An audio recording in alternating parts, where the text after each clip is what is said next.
নমস্কাৰ বন্ধু বান্ধৱীসকল, পুনৰবাৰ স্বাগতম জনাইছোঁ অন্য এটা ভিডিঅ'লৈ। আজিৰ এই ভিডিঅ'টোত দেখিবলৈ পাব আপোনালোকে এটি দুমহলীয়া পকী গৃহ, যাক আহোম শাসনকালত পেভিলিয়ন ৰূপে ব্যৱহাৰ কৰা হৈছিলে। ইয়াৰ ভিতৰৰ সম্পূৰ্ণ দৃশ্য মই আপোনালোকক দেখুৱাম আৰু ভিতৰৰ দৃশ্য খুব ধুনীয়া দেখিবলৈ। বলকচোন চাওঁ ভিতৰৰ ফালে কেনেকুৱা হয়। ভিতৰলৈ সোমোৱাৰ আগত আমি টিকট ল'ব লাগিব। ইয়াৰ পৰা আমি টিকট লৈ ল'লোঁ আৰু টিকটৰ মূল্য 25 টকা। আমি টিকট লৈ ভিতৰত প্ৰৱেশ কৰিলোঁ। ভিতৰত প্ৰৱেশ কৰি আমি এখন ফলক পালোঁ আৰু ফলকখনত সম্পূৰ্ণ ডিটেইলছ দিয়া আছে ৰংঘৰৰ। ৰংঘৰটো আচলতে পোনপ্ৰথমে আৰম্ভ কৰিছিলে স্বৰ্গদেউ ৰুদ্ৰসিংহই। তেখেতে বাঁহ আৰু কাঠেৰে নিৰ্মাণ কৰিছিল। ইয়াৰ পিছতে ৰংঘৰটোৱে পূৰ্ণাংগ ৰূপ পাই স্বৰ্গদেউ প্ৰমত্ত সিংহৰ ৰাজত্বকালত 1746 খ্ৰীষ্টাব্দ। আৰু এই ৰংঘৰটো সম্পূৰ্ণ নিৰ্মাণ কৰা হৈছিলে থলুৱা পদ্ধতিৰে আৰু ইয়াৰ চিমেণ্ট হিচাপে ব্যৱহাৰ কৰা হৈছিলে বৰালি মাছ, বৰা চাউল, মাটিমাহ, কণী আদি এইবিলাকৰ সংমিশ্ৰণেৰে চিমেণ্ট হিচাপে ব্যৱহাৰ কৰা হৈছিল। আৰু আচলতে ইমান বছৰ আজি এই ৰংঘৰটোৱে এতিয়াও থিয় হৈ আছে, একমাত্ৰ সেই কাৰিকৰী দক্ষতাৰ ফলত। আৰু ভিতৰৰ দৃশ্য আপোনালোকে দেখিবলৈ পাইছে, ইমান ধুনীয়াকৈ নিৰ্মাণ কৰিছিলে, আচলতে খুবেই আচৰিতজনক। আৰু ইয়াৰ পৰাই ৰাজ পৰিয়াল তথা ৰাজ বিষয়াসকলে ৰঙালী বিহুৰ সময়ত বিশেষকৈ বিভিন্ন ধৰণৰ খেল, ম'হ যুঁজ, হেন যুঁজ, বিভিন্ন ধৰণৰ বিনোদনমূলক খেল ইয়াৰ পৰাই উপভোগ কৰিছিলে।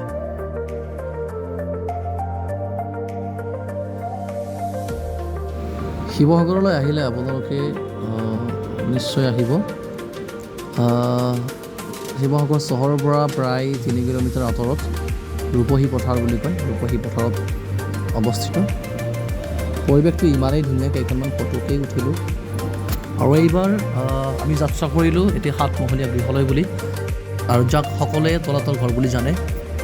বলক ইয়াৰ সম্পূৰ্ণ দৃশ্য চাই লওঁ। তলাতল ঘৰত প্ৰৱেশ কৰিবলৈ হ'লেও টিকেট লাগিব। আমি 3টা 25 টকীয়া টিকেট লৈ ল'লোঁ আৰু ভিতৰত প্ৰৱেশ কৰিলোঁ। ইমান ধুনীয়া পৰিৱেশ আৰু বৰ আচৰিতজনক। আৰু এই তলাতল ঘৰটো 7মহলীয়া বুলি এইকাৰণে কোৱা হৈছে, ইয়াৰ মাটিৰ তলত 3টা মহল আছে আৰু মাটিৰ ওপৰত 4টা মহল আছে। সোমাই প্ৰথমে আপোনালোকে দেখিবলৈ পাব এবিধ অস্ত্ৰ, খুবেই আচৰিতজনক, লৰে নিৰ্মিত। আৰু ভিতৰত সোমাই আমি একেবাৰে প্ৰথমে আমি ওপৰলৈ উঠিলোঁ। ওপৰেৰে আমি গৈ তলত নামিম বাৰু। আৰু এই তলাতল ঘৰৰ পশ্চিম দিশে এটি 8খনীয়া মন্দিৰ আছে আৰু এই মন্দিৰটোৰে সোমাব পাৰি তললৈকে, আৰু বেলেগ বেলেগ ৰাস্তাবিলাকো আছে, তেনেকৈ একো ধৰিবই নোৱাৰি। তো আমি সোমালোঁ আৰু আপোনালোকে চাওক ভিতৰৰ দৃশ্য। আৰু ভিতৰত কি জানেনে, এনে কিছুমান মানুহ আমি লগ পাইছোঁ বেলেগ বেলেগ ঠাইৰ পৰা অহা, যিবিলাকে একে ঠাইতে ঘূৰি আছে, মানে আকৌ ঘূৰি ঘূৰি সেই ঠাই পায়, মানে ইমান সহজো নহয়। তলাতল ঘৰটো পোনপ্ৰথমে নিৰ্মাণ কৰিছিল আহোম স্বৰ্গদেউ ৰুদ্ৰসিংহই। যদিও নিৰ্মাণ কৰিছিল পিছলৈ একেবাৰে সম্পূৰ্ণকৈ ৰাজেশ্বৰ সিংহই প্ৰায় 1751 মান চনত সম্পূৰ্ণকৈ উলিয়াইছিল। আপোনালোকে পদ্মনাথ গোহাঁই বৰুৱা দেৱৰ এখন বিখ্যাত কিতাপ অসম বুৰঞ্জী, সেইখন পঢ়িলে যথেষ্টখিনি আপোনালোকে তথ্য পাব। আৰু এই তলাতল ঘৰৰ এটা বিশেষত্ব বুলি ক'ব লাগিব যে প্ৰতিটো কক্ষৰ লগত এটা এটা সৰু সৰু পথ আছে, আৰু সেই পথকেইটা ইমান ডাঙৰো নহয়, খুবেই সৰু হয়, অলপ অহা যোৱাত অলপ অসুবিধা। তো ভিতৰত এনেকুৱা লাগে যে এটা পথেৰে সোমোৱাৰ পিছত আকৌ গৈ গৈ গৈ সেই আমি কোঠালিটোৱে পাওঁ, মানে ইমানেই মানে খেলি মেলি লাগি যায়। তো আমাৰো লাগিছিলে দুবাৰমান, নলগা নহয়। তো আমিও দেখিলোঁ ইয়াত দেখোন লুকা ভাকু খেলিব পাৰি। তো লগত আছিলে পিংকু বৰ্মন, মোৰ দাদা, আৰু ৰূপজ্যোতি শৰ্মা। ভাবিলোঁ ৰূপজ্যোতি শৰ্মা আৰু মই অলপ টাইম দাদাৰ পৰা আঁতৰত গুচি যাওঁ। দাদাৰ অলপ ভয়টো বেছি, সেইটো আমি জানো, নে কি কয় দেই, আৰু অকণমান লুকাই দিলোঁ। এতিয়া দাদাৰ আমি ফিলিংছ। আৰু এতিয়া খেল ষ্টাৰ্ট। ৰূপ আৰু মই এটি কোঠালিত সোমাই পৰিলোঁ, দাদাই বিচাৰি আছে। একেবাৰে এন্ধাৰ, একো নেদেখি। পিছত দেখিলোঁ দাদাৰ ভয়টো অকণমান বেছিও হ'ল, তো আমি নিজে নিজে আকৌ ওলাই আহিলোঁ। তলাতল ঘৰৰ পৰা প্ৰায় নিকটলৈকে 3 কিলোমিটাৰমান দৈৰ্ঘ্যৰ এটি সুৰংগ আছে।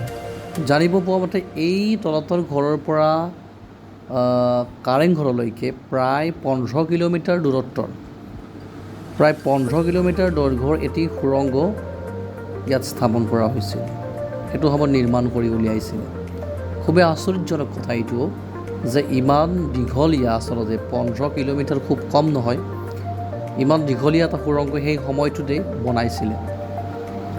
এয়া দাদাই যাব বিচাৰি আছে, কিন্তু ৰূপে নহয় আৰু কেইটামান কথালি চাইহে যাব। তো পিছত ভাবিলোঁ ইয়াৰ পৰা যোৱাই ভাল হ'ব, বহু সময় ইয়াতে। আৰু ইয়াৰ পিছতে জয়সাগৰ পুখুৰী, জয়দৌল, জেৰেঙা পথাৰ আদি চাবলৈ যাম। প্ৰথমে ভাবিলোঁ আমি জয়সাগৰ পুখুৰীটো চাম। জয়সাগৰ পুখুৰী পাৰত এখন সুন্দৰ পাৰ্ক আছে আৰু সেই পাৰ্কত ল'ৰা ছোৱালীসকলে বহে। আমিও ভাবিলোঁ অকণমান ইয়াতে টাইমটো স্পেণ্ড কৰোঁ। আৰু ইয়াৰ পিছতে আমি যাত্ৰা আৰম্ভ কৰিলোঁ জয়দৌললৈ বুলি। জয়দৌলৰ ভিতৰৰ পৰিৱেশটো খুবেই ধুনীয়া হয়, বলকচোন চাওঁ। জয়দৌলৰ ভিতৰত প্ৰৱেশ কৰিবলৈ হ'লে টিকেট লাগিব। আমি টিকেট কাটি ল'লোঁ আৰু এতিয়া ভিতৰত প্ৰৱেশ কৰিলোঁ। ভিতৰত প্ৰৱেশ কৰি খুব ভাল লাগিছে দেই। ভিতৰৰ পৰিৱেশটো খুব ধুনীয়া হয়।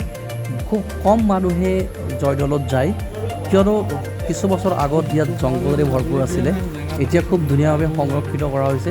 আচ্ছা, মানুহবোৰে যাব পাৰিব। কিন্তু আমি নেৰিলোঁ, আমি গ'লোঁ, গৈ দেখিলোঁ, ভিতৰৰ ফালে চালোঁ একেবাৰে।